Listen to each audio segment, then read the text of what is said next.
Hello and welcome back to How to Teach the Bible, a preaching class.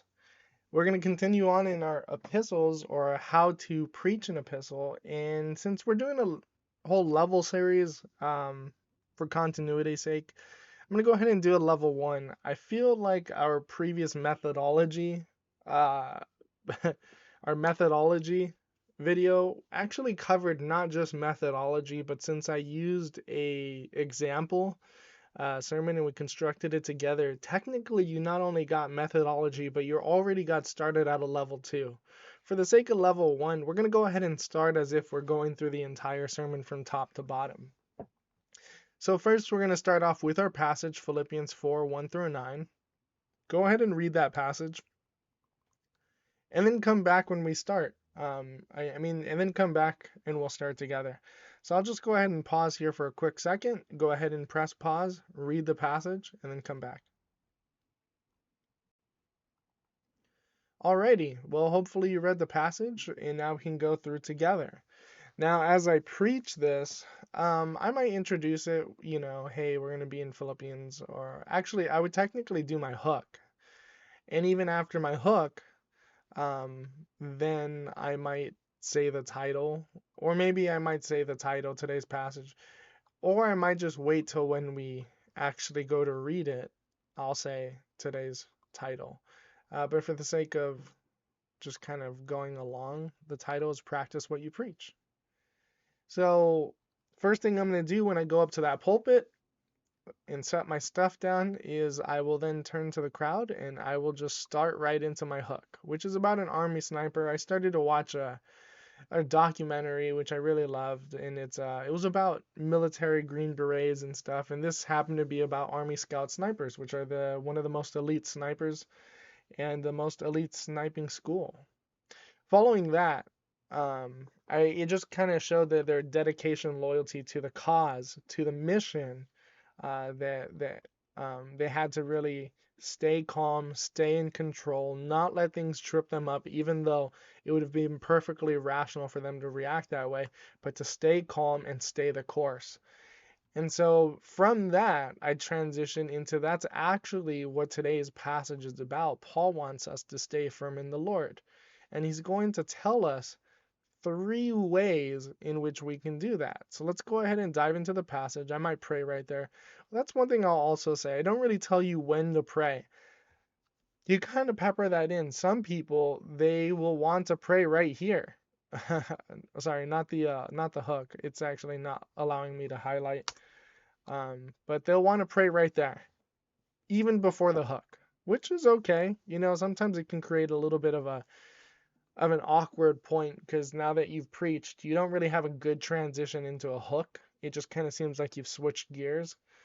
Um, I like my hooks to feel like it's something that I was just driving down the road or something, or I was just thinking about this the other day.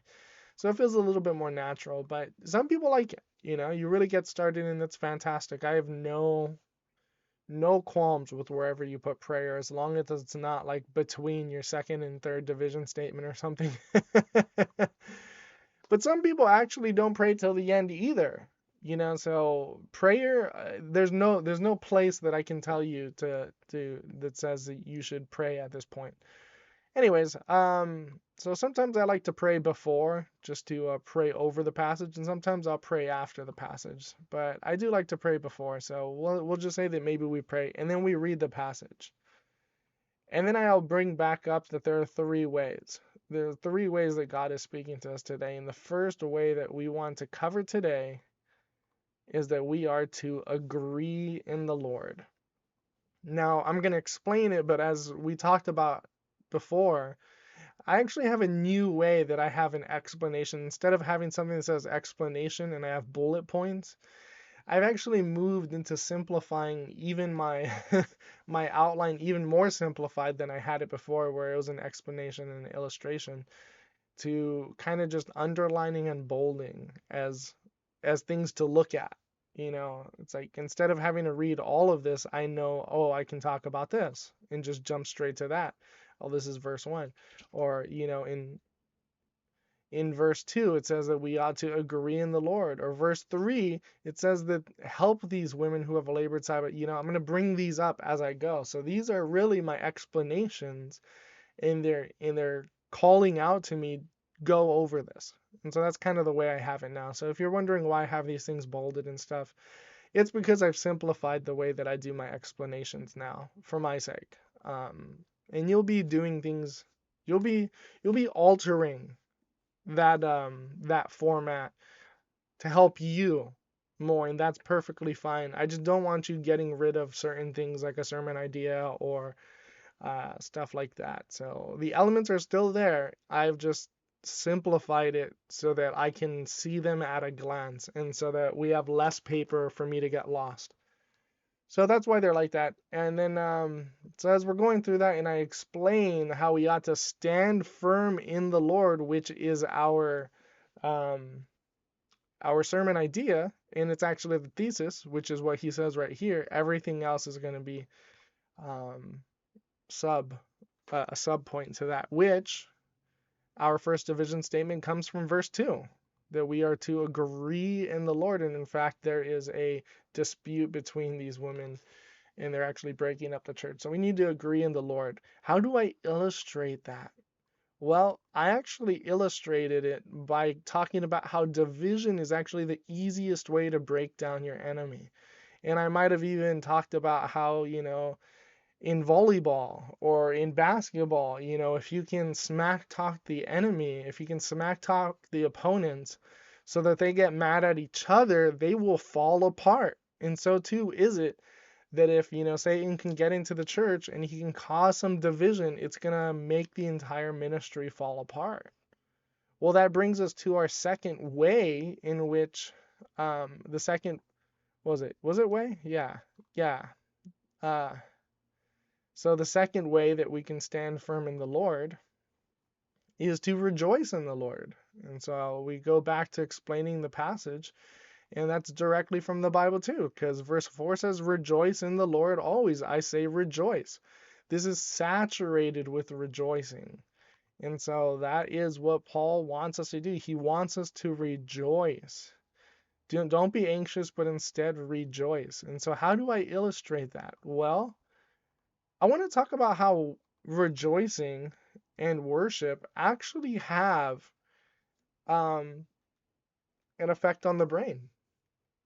When you go from kind of just honing in and dwelling on what has gone wrong, you kind of trap your brain, you trap your brain from being able to think about ways out of the situation, problem solving, and that gets you into a rut because now all you're thinking about is what has gone wrong instead of this has gone wrong. How can I make it right? How can I get out of this? How can I do that? And when we get to worship, we essentially relinquish our control over our lives, and we recognize that God Almighty, who is ruler over everything, essentially can get us out of it.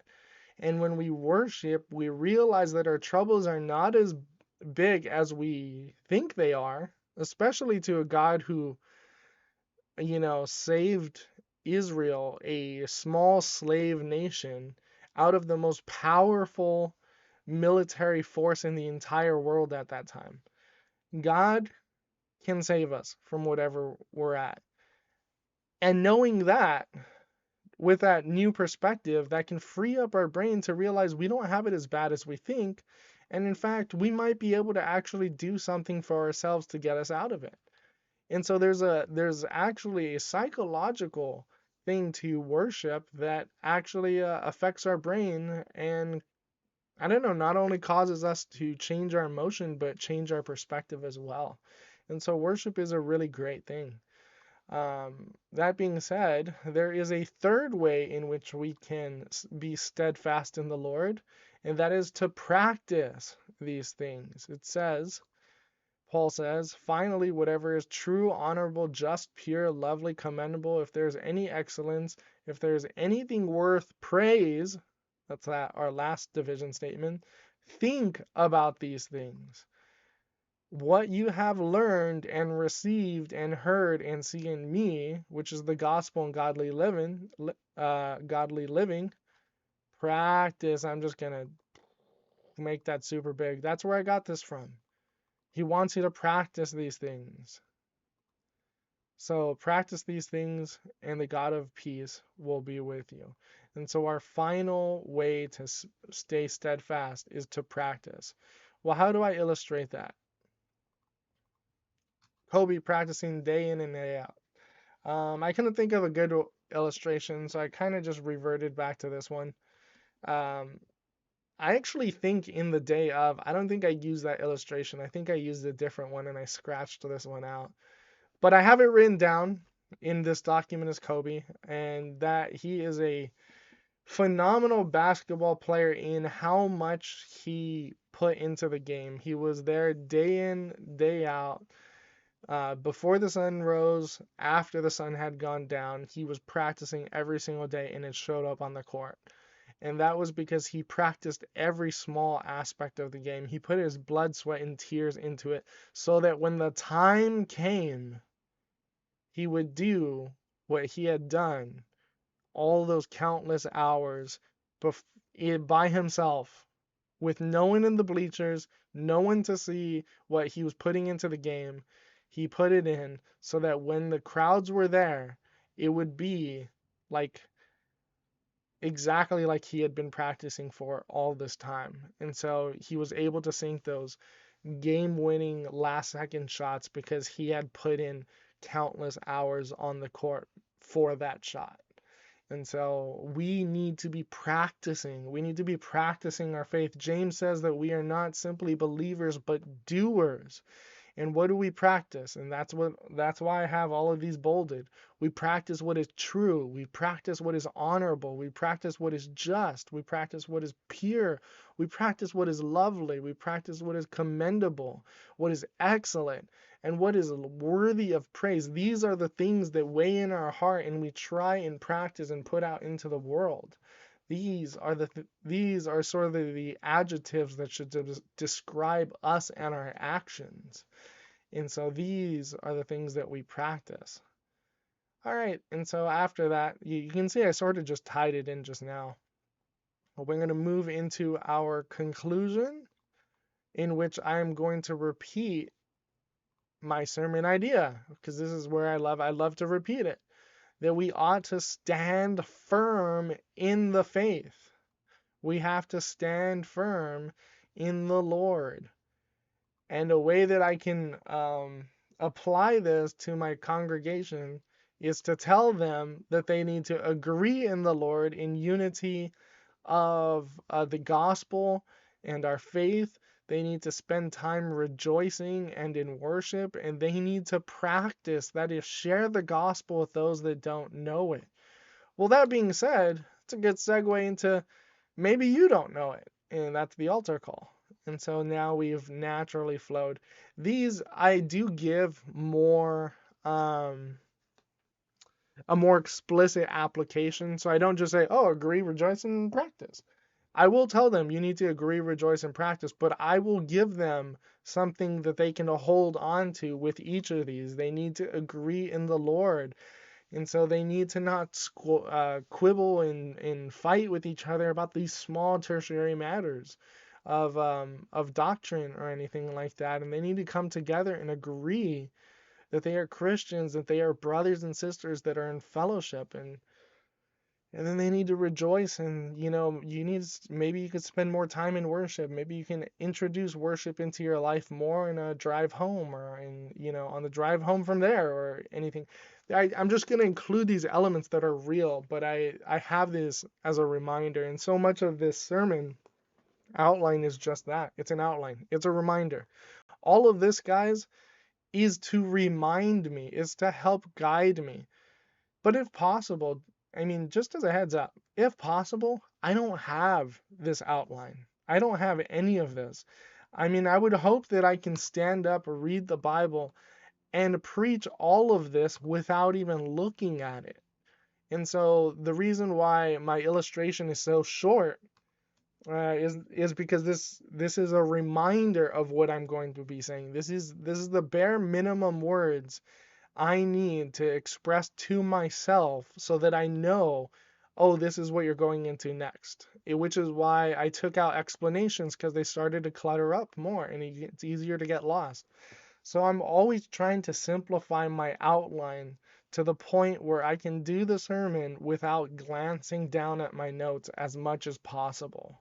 If I can get myself away from my notes as much as possible, I'm going to be engaged with my audience and they will be receiving that word. And so that's why I have it. And so that's why you don't see a lot of stuff in it. You just have these small little tidbits. But I know what I want to say, and I know how I'm going to explain that and expound on it. And so these are really just reminders. So that's why you really don't have a lot more in here. And as you know, my altar call is always tied into this, and I always I always do it from memory. Not that I have it memorized, but I sort of have not a formulaic, but I sort of have an altar call that I have ingrained in myself.